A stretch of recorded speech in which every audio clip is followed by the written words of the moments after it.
Hello नमस्कार, मैं doctor Rajneesh Kumar आप सभी का एक बार फिर से हार्दिक स्वागत करता हूं।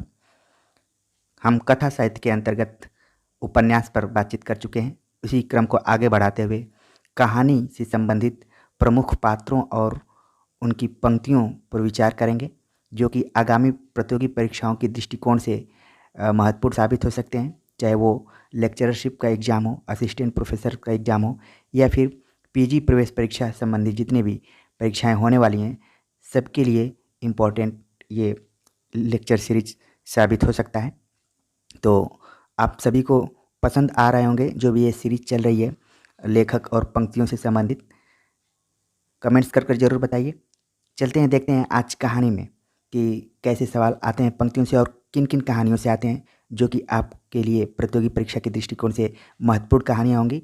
अगर उन्हें आप पढ़े होंगे तो अच्छी बात है, नहीं पढ़े होंगे तो अभी समय है, एक बार ज़रूर उसे एक नज़र डाल दें। पहला प्रश्न जो है, क्या स्त्री होना कोई पाप है? उपयुक्त संवाद किस कहानी से संबद्ध है? जो 4 ऑप्शन दिए गए हैं उसमें सही जवाब है आकाशदीप।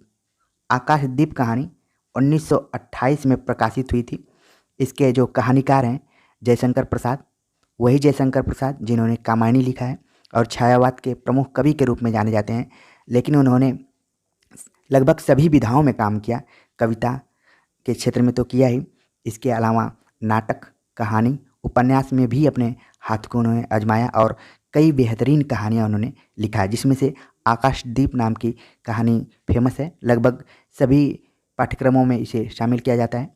इसके जो प्रमुख पात्र है चंपा, बुध गुप्त, ठीक है, मणिभद्र, ये सब प्रमुख पात्र हैं, कई बार एग्जाम में पूछा जाता है। अगला प्रश्न जो है, अंधेर है दस्यु फिर मैं तुमसे प्रेम करती हूँ, यह पंक्ति प्रसाद की किस कहानी से है? इसका सही जवाब है आकाशदीप, ठीक है। अगला प्रश्न है, मृत्यु के कुछ समय पहले स्मृति बहुत साफ हो जाती है, जन्म भर की घटनाएं एक एक करके सामने आती हैं, सारे दृश्यों के रंग साफ होते हैं, समय की धुंध बिल्कुल उन पर से हट जाती है। उपयुक्त गद्यांश किस कहानी से उद्धृत है? तो ये काफ़ी फेमस कहानी से लिया गया गद्यांश है। इसका सही जवाब है उसने कहा था हिंदी कहानी के इतिहास में एक ऐसी कहानी है जिसे कि कालजयी कहानी के रूप में जाना जाता है। चंद्रधर शर्मा गुलेरी इस कहानी की वजह से एकदम से अमर हो गए और इसका सबसे पहला जो प्रकाशन हुआ था सरस्वती पत्रिका में हुआ था। और प्रथम विश्व युद्ध के पृष्ठभूमि में युद्ध और प्रेम को आधार बनाकर ये कहानी लिखी गई है, जिसमें लहना सिंह, बोधा सिंह इत्यादि प्रमुख पात्र के रूप में है। और ये अमृतसर के आसपास की स्टोरी ली गई है, ठीक है। तो चंद्रधर शर्मा गुलेरी की उसने कहा था, इसकी खास विशेषता है कि यह फ्लैशबैक पद्धति पर आधारित एक बेहतरीन कहानी है। इसे तो कई आलोचक नई कहानी की श्रेणी में भी रखते हैं और आधुनिक भावबोध की कहानी भी इसे माना जाता है। तो उसने कहा था कहानी को समझने के लिए एक इस पर फिल्म भी बनी है, आप उसे ज़रूर देख सकते हैं।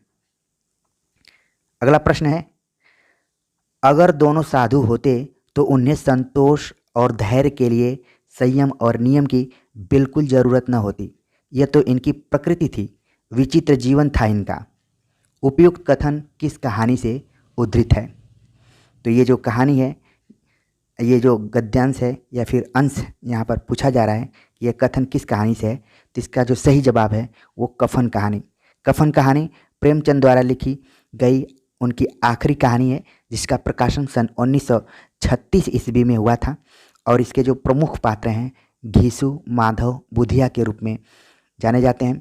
और ये एक भूख पर आधारित कहानी है, जिसमें कि गरीबी, जहालत और दलित जीवन को अभिव्यक्त किया गया है। और इस कहानी को लेकर दलित चेतना और गैर दलित चेतना का भी सवाल उठाया गया था दलित आलोचकों द्वारा। तो ये एक विवादित कहानी के रूप में भी आई है, लेकिन एक हिंदी कहानी के इतिहास में इसे एक अच्छी कहानी के रूप में देखा जाता है। अगला जो कथन है कि विचित्र जीवन था इनका, उसी से आगे बढ़ गया है। घर में 2-4 बर्तनों के सिवाय कोई संपत्ति नहीं, फटे चित्रों से अपनी नग्नता को ढके जाते थे, संसार की चिंताओं से मुक्त, कर्ज से लदे। यह कथन किस कहानी से उद्धृत है? तो इसका भी वही आंसर है, कफन कहानी, जो कि प्रेमचंद द्वारा लिखी गई कहानी है। ठीक है, अगला प्रश्न है, जब लड़कों की तरह लड़कियों की शिक्षा और जीविका की सुविधाएं निकल आएंगी तो दहेज प्रथा भी विदा हो जाएगी, उसके पहले संभव नहीं। यह कथन किस कहानी से उद्धृत है? ये देख रहे हैं आप, इस कथन के अंतर्गत जो नीति है दहेज प्रथा पर एक क्वेश्चन मार्क उठाया गया है और लड़कियों को शिक्षित और सशक्त बनाने की इसमें बात कही गई है। ये जो जिस कहानी से ये कथन लिया गया है उसका नाम है गीला कहानी, जो कि प्रेमचंद द्वारा लिखी गई कहानी है। इसके अलावा जो भी ऑप्शंस में अन्य कहानियां हैं उसके लेखक भी प्रेमचंद ही हैं। अगला क्वेश्चन है, बच्चन सिंह सिहर सा गया और उसके हाथों की अभ्यस्त निठुराई को जैसे किसी मानवीय कोमलता ने धीरे से छू लिया। उपयुक्त कथन किस कहानी का है? तो ये जो कोटेशन लिया गया है इसका सही जवाब है राजा निर्वंशिया, जो कि कमलेश्वर द्वारा लिखी गई एक फेमस कहानी है। कमलेश्वर जो नई कहानी आंदोलन के प्रवर्तकों में से एक माने जाते हैं। बाद में इन्होंने एक समांतर कहानी नाम से भी आंदोलन चलाया था, तो ये चीज़ भी आपको ध्यान में रखना है। अगला जो अंश है, कहानी इतिवृत्त हो तो है, यानी उसमें स्थिति से स्थित्यंतर अर्थात जीवन गति होनी चाहिए, काल का कुछ स्पंदन, कुछ तनाव अनुभव हो, वही तो कहानी का रस है। कहानी के विषय में उपयुक्त विचार किस लेखक के हैं? तो एक तरीके से ये कहानी कला पर आधारित वाक्यांश है। इसके जो लेखक हैं उनका नाम है जैनेन्द्र कुमार। अगला कोटेशन, आधुनिक नारी अब अपनी पूरी गरिमा, देह संपदा और वास्तविक सम्मान के साथ आई है। औरतें अब औरतें हैं, वे झूठी सती या वेश्याएं नहीं हैं, इसलिए नई कहानी खलनायिकाओं से शून्य है। नई कहानी के संबंध में उपयुक्त कथन किसका है? तो सही जवाब है कमलेश्वर। कमलेश्वर ने नई कहानी की भूमिका नाम से एक पुस्तक भी लिखी है। उसमें उन्होंने नई कहानी से संबंधित स्थापनाओं को स्पष्ट करने की कोशिश की है। वहीं से अब औरतों का जो बदलता हुआ स्वरूप है उसके बारे में इन्होंने जिक्र किया है इस कोटेशंस में भी। तो अगला कोटेशन है, नई कविता। अगला कोटेशन, नई कविता का तिरस्कार है और नई कविता परंपरा का तिरस्कार है और नई कहानी परंपरा का विस्तार है। यह कथन किसका है? तो इसका सही जवाब है राजेंद्र यादव। ठीक है, राजेंद्र यादव जो कि नई कहानी आंदोलन के प्रवर्तकों में से एक हैं। इनके अलावा कमलेश्वर और मोहन राकेश का नाम भी लिया जाता है। तो इस तरीके से हमने कुल कहानियों के कथनों पे विचार किया। आगे एक कोटेशन और है, लड़कपन था तब मैं उसके समकक्ष था, हमें कोई भेद न था, यह पद पाकर मैं अब केवल उसकी दया के योग्य हूँ। वह मुझे अपना जोड़ नहीं समझता, वह बड़ा हो गया है, मैं छोटा हो गया हूँ। यह निम्नलिखित में से किस कहानी का अंश है? तो इसका जो सही जवाब है गुल्ली डंडा, जो कि प्रेमचंद द्वारा लिखी गई कहानी है और काफ़ी अच्छी कहानी है। गुल्ली डंडा जिसमें कि दो दोस्त रहते हैं, उसमें एक सर्विस में चला जाता है और एक गांव में ही रहता है, और बदली हुई परिस्थितियों को यहाँ पर इस कहानी में दर्शाने की कोशिश किया है प्रेमचंद ने। काफ़ी बेहतरीन कहानी है, एक दोस्ती पर आधारित कहानी है। इसके अलावा जो भी इस ऑप्शंस में नाम दिए गए हैं कहानियों के, सबके लेखक प्रेमचंद हैं। अगला कोटेशन है कि निम्नलिखित पंक्तियाँ प्रेमचंद की किस कहानी से ली गई हैं? ईश्वरी एक बड़े जमींदार का लड़का था और मैं एक गरीब क्लर्क का, जिसके पास मेहनत मजूरी के सिवा कोई जायदाद न थी। हम दोनों में परस्पर बहस होती रहती थी।